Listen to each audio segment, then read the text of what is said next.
In 1967, Egypt, allied with Syria and heavily armed by the Soviets, moved its forces close to Israel's border and closed the Gulf of Aqaba to Israeli shipping.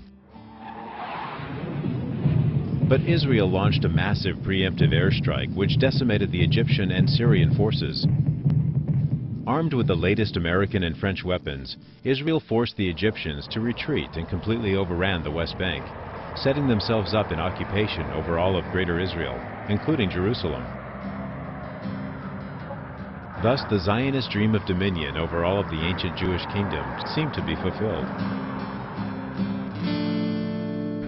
Well, when we look at the 1967 war, we have so many different issues here, and the reality is quite different in many ways from what has been presented.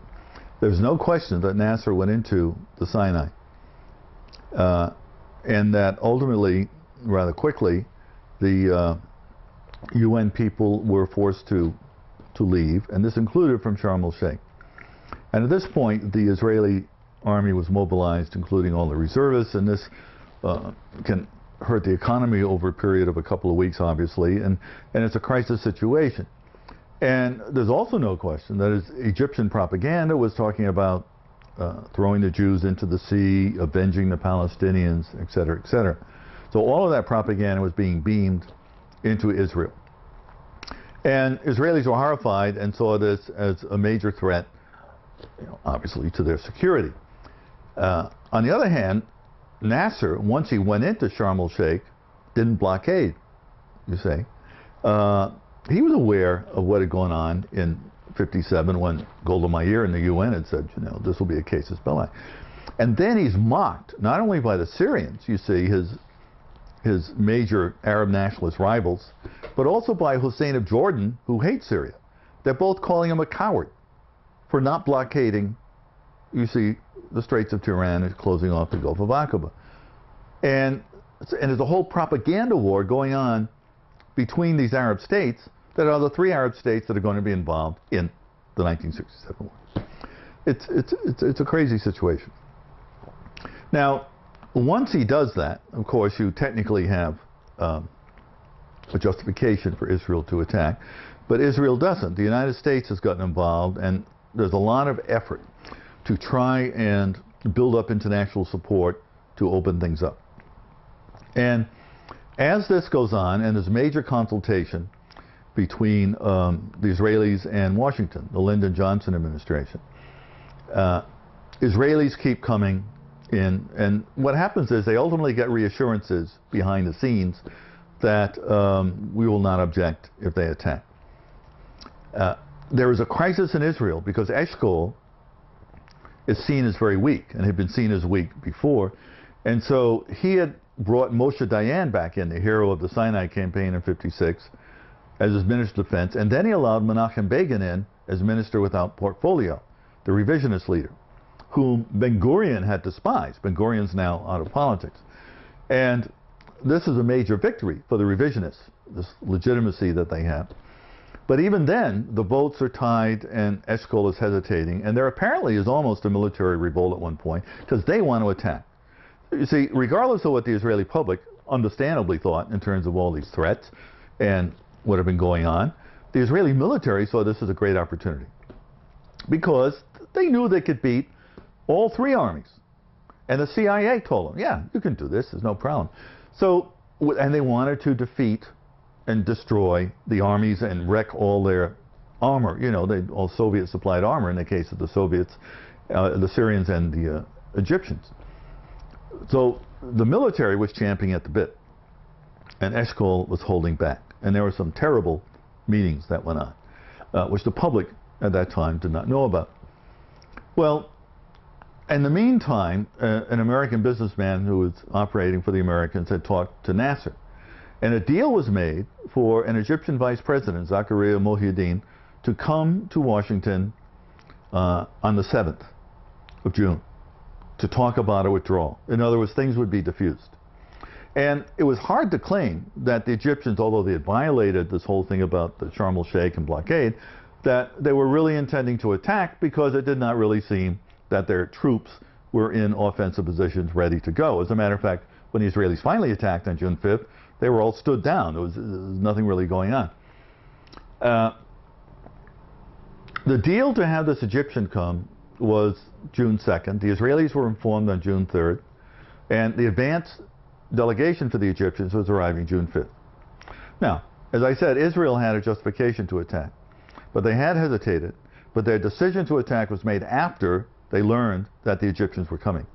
In other words, it was not because they were afraid of an imminent Egyptian attack. It was because they were afraid and feared that the Egyptians would get away with something, creating a crisis and withdraw, and the Israelis would not have done anything about it because of this deal that would be made.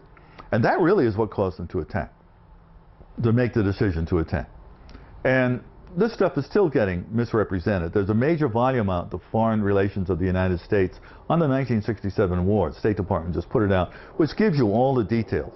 But a man named Richard Haas, who was in the Clinton administration, just had an article in Foreign Policy trying to show that he is an alternative to the Bush administration, still supports regime change. But he uses the 67 war in some ways and says Israel attacked because of an imminent danger from Egypt. Totally false. Had there been a danger at the end of May, could you say that this was? Absolutely. But when you finally decided to attack, you knew that the Egyptians were looking for a way out. And of course it was a debacle. And the Jordanians had stupidly taken Egyptian leadership. They had allowed an Egyptian to come in. The deployments have been changed. They fought very well. I talked to some Israelis who fought in that war, and they admired them and the way the Syrians fought when you took the Golan Heights. But there was a tremendous amount of effort on all sides then. The Israelis just swept through.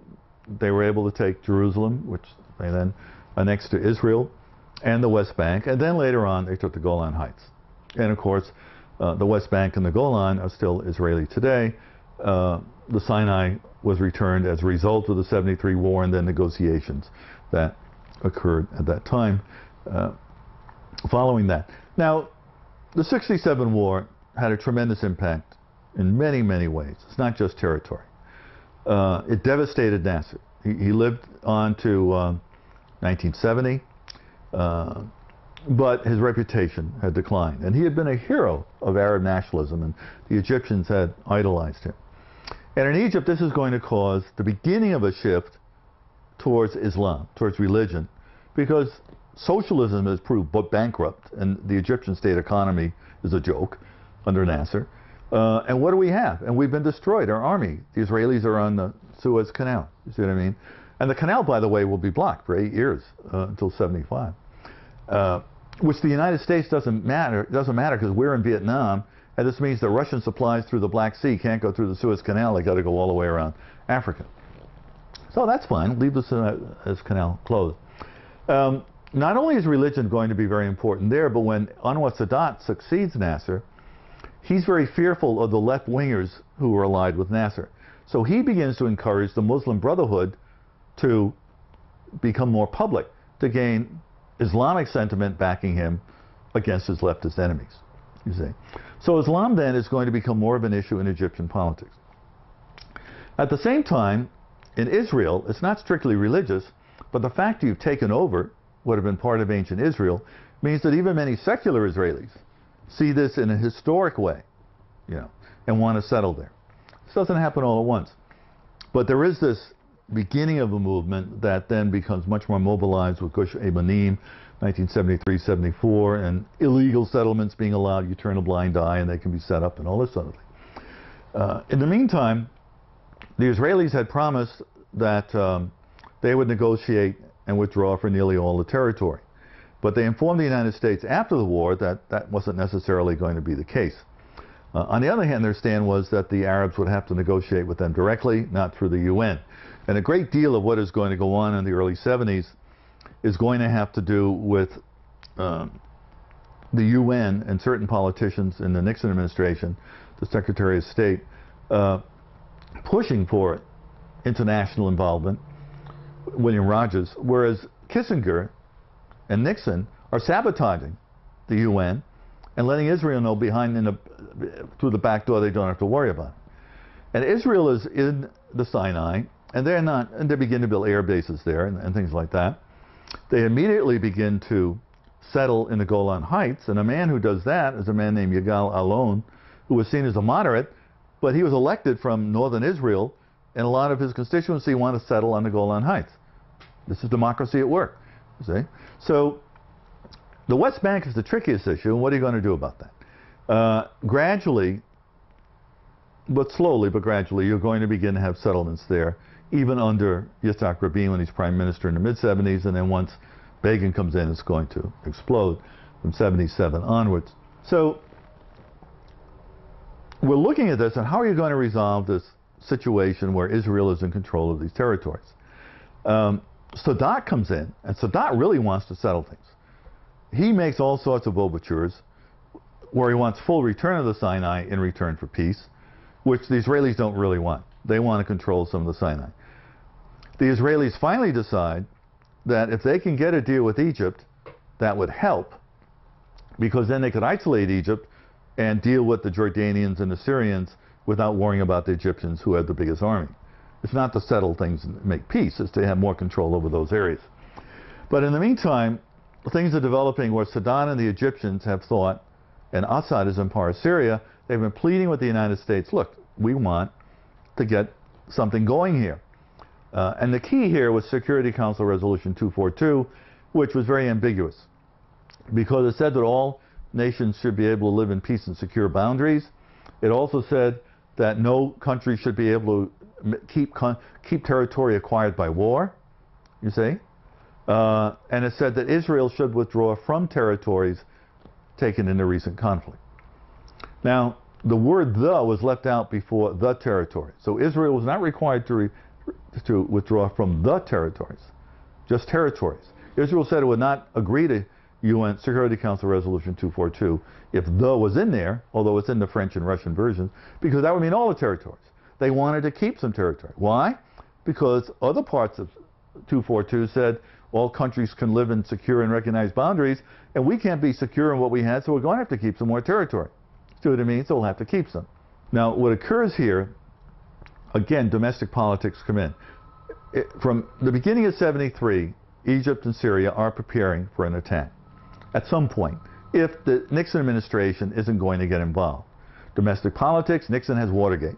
He's not paying any attention. Kissinger is running the country.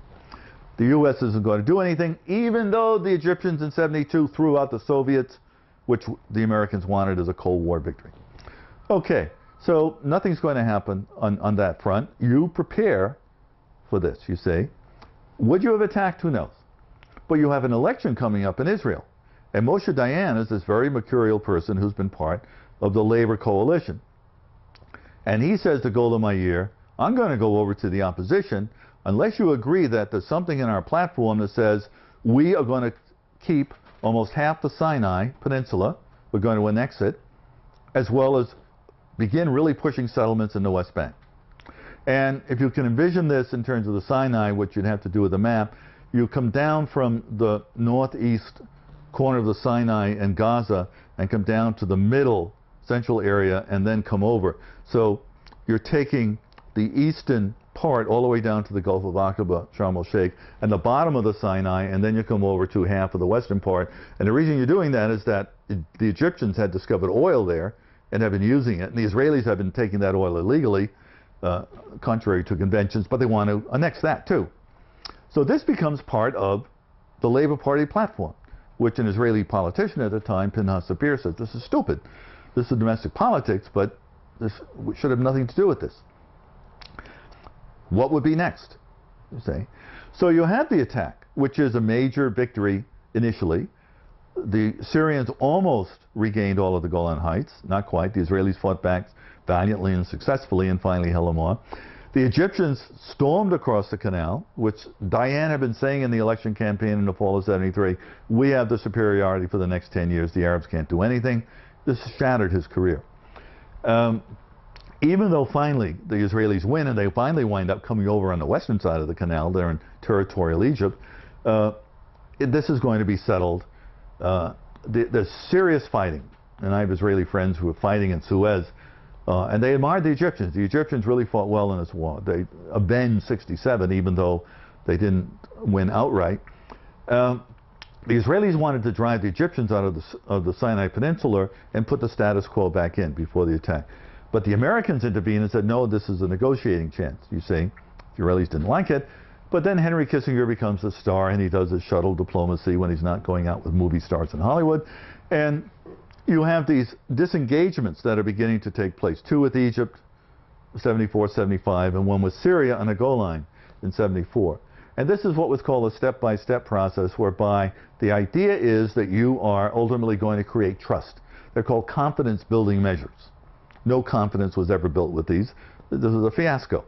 But it was this idea of incremental steps that ultimately lead to negotiations. Well, after the second Egyptian-Israeli deal, Assad is furious in Syria because he wasn't consulted. And it's clear to everybody that Sadat wants a private deal. He's sick of Egyptian blood being spilled. He wants the Americans to come in. And if he agrees to peace with Israel, and he's already been opening up the economy, you see, to foreign investment to try and get the U.S. on his side, he thinks he can have a separate peace and his economy will develop. So he lets the Israelis know, to everyone's astonishment, that he's willing to go to Jerusalem, etc. And you begin to have negotiations, although it takes a very long time for them to get off the ground. The Israelis are very eager to have this because, as I've said before, they don't want peace in the entire Middle East. They want to be able to impose their will vis-a-vis the West Bank, Jordan, and Syria. And if you can get Egypt out of the way, great. See, you don't have to worry about that flank. And ultimately, after much conflict, Sadat and Begin, who by this time despise each other, with their advisors, come to Camp David in 1978, and at the last gasp minute make an agreement that translates into the Egyptian-Israeli peace treaty of March of 79 and the exchange of ambassadors, etc. And the Israelis agreed that they will withdraw from the Sinai Peninsula in 3 stages, the last one being in April of 82, and I was in Israel when that happened. So you have a peace treaty with an Arab state until 1994. But once this happens, the Israeli attitude under Begin, who's the prime minister, and who's committed to this total thing about keeping Judea and Samaria, the idea was, and this was the slogan, the Sinai has been lost, but Eretz Israel has been won, meaning Eretz Israel, the integral ancient Israel, including the West Bank, Judea and Samaria. We're going to keep this forever, no matter what people think. Forget Security Council Resolution 242, forget the whole thing.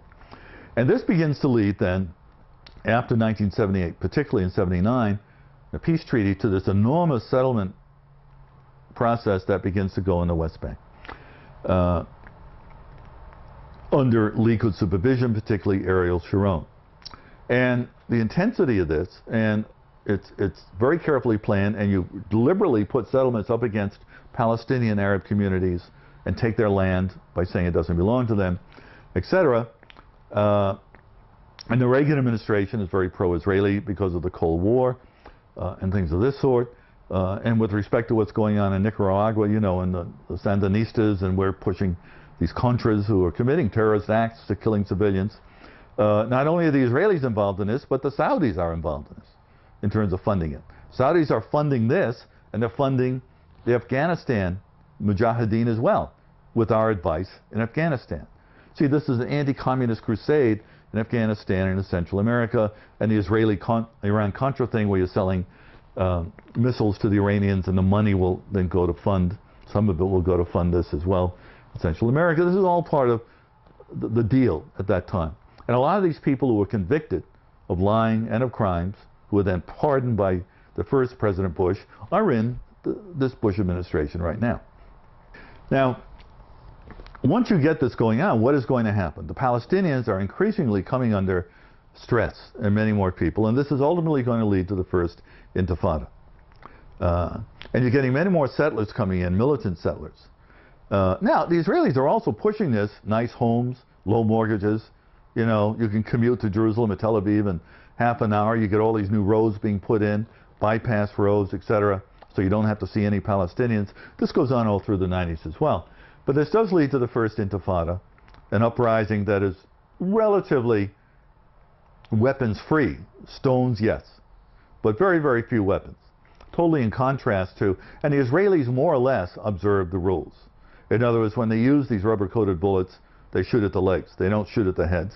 They don't file down the rubber-coated bullets as they do in 2001, in the second intifada. So, and the intifada really resurrects Arafat, you see, but it also enables Hamas and groups like this, who the Israelis are encouraged to grow as Islamic groups against nationalist groups to divert attention from Arafat. That was a pretty dumb thing. Now they're all united together. Ultimately, the Israelis crush the intifada in 1990-91, but thanks to Saddam Hussein, with whom we have been very close during the 80s, he invades Kuwait, and we decided to create a coalition to drive him out, First Gulf War. We want an Arab coalition because we don't want to just go in on Saudi territory, the sacred Islamic territory, where Mecca and Medina are. So we get Egypt and Syria to go along. And what do they say? Okay, we'll do it, but you've got to resurrect the Palestinian track here. You see, the intifada has been crushed, many more settlements going in. You've got to do something. And the Bush administration, James Baker, the Secretary of State, agreed.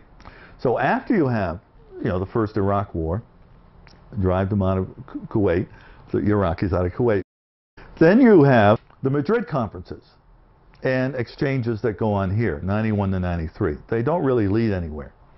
But in the territories, which are the occupied territories, you're beginning to get much more resistance now by Hamas, because Arafat, who has supported Saddam, has been shown to be a dupe, you see, and he's lost all his funding from the Saudis and the Kuwaitis, who have been giving him most of the money, and he supports Saddam Hussein, who then attacks him. So that's great logic. So he doesn't seem to be doing anything to oppose further Israeli settlements. Hamas is, and they're gaining more support. Once the Bush administration, the first Bush administration, essentially forces an election and opposes Yitzhak Shamir, the Israeli prime minister, who is resisting negotiations, they support Rabin coming in as prime minister. And Rabin and Peres finally decide to resurrect Arafat. Because if they can resurrect Arafat as the Palestinian leader, then maybe this will mute Hamas's appeal to Palestinians, and you'll have less resistance. See? That's how the whole Oslo process gets going. And you ultimately have the Oslo Accords in 93, and then you have the second one of 95, which is going to lead to Rabin's assassination by this Israeli terrorist. Now, let me summarize very briefly what happened with the Oslo Accords. First of all, Arafat and the Palestinians recognized the right of Israel to exist. Rabin and Israel did not recognize any Palestinian state. That never came about until 2001, 2002. What they did was recognize that the PLO is the spokesman of the organization of the Palestinians. But technically they could stop talking to them at any time, while in fact the Palestinians, represented by Arafat, had recognized Israel's right to exist. And many Palestinians were infuriated by this, not because they didn't want a two-state solution, they did, but simply because you'd given the farm away in terms of recognition and you hadn't got very much back. The Israelis controlled all the cards. And so this leads to a situation where from 93 and then even after Oslo II and 95, from 1993 down to the 2000 negotiations and the intifada that breaks out, settlements double in the territories, particularly in the West Bank, during this peace process. See? So we can do what we want, but the Palestinians cannot resist. If they resist, this is terrorism, but we have a right to establish as many settlements as we want. And so you get the even greater takeover of land for bypass roads, immense roads, new settlements, etc., etc. With Arafat apparently acquiescing in this as part of the peace process. What is the peace process getting you from the Palestinian point of view? Not very much. But ultimately, after the disastrous Netanyahu prime ministership, Ehud Barak comes in 1999 as prime minister. And he's a liberal, he's a labor person, he's a military hero, he's dynamic. At one point he says, in response to a question, if I'd grown up Palestinian of my generation, I probably would have been a terrorist. Well, should they do? Look at what has happened to them, you see? But Israeli politics was so fragmented by this time that when he created his coalition, he had to introduce parties that totally opposed any peace with the Palestinians. And the National Religious Party, he gave the housing ministry to them. So in Barak's prime ministership, before the Camp David talks in July of 2000, settlements increased at a more rapid rate under Barak than they had under Netanyahu. See what I mean? And all the time, Clinton is trying to create a negotiating mode, for talks, which are ultimately going to be a disaster. But Barak backed off. Barak didn't really make offers. He never put anything in writing. He refused to talk to Arafat during the meeting. He always had Clinton make the offers. And if he didn't like what Clinton did, he could say, I don't agree with that. You see, but saying, I want further changes. So if Arafat said, well, I'll get back to you, but right now it doesn't look very good, the Palestinians, and there was this constant propaganda machine coming out about how the Palestinians were rejectionists, but this does not mean that the Israelis were that forthcoming at all. Now, in the end, with Clinton, you did have major breakthroughs. There were offers that were made that were very attractive. And Barak did go much further, certainly, than anything that had been done before. But he initially offered 66% of the land, with the Israelis to keep 10% and another 14% for 20 years or more. Now, and this was a non-starter. Ultimately, through Clinton, not through Barak, you do get agreements on Jerusalem and a division up into Jewish and Arab sectors of Jerusalem. Meanwhile, in Israel, Sharon is mobilizing support against all of this, to undermine it. And keep in mind that Sharon and Netanyahu had talked at demonstrations against Rabin in the summer of '95, where you had posters that called for Rabin's assassination. He had swastika, he was in the scope of a sniper, etc. Now they say they never called for this. It's true they didn't, but they certainly were at major demonstrations where this stuff took place. Sharon is trying in Israel to totally undermine any of the talks that are going on. On that issue, there was really no agreement.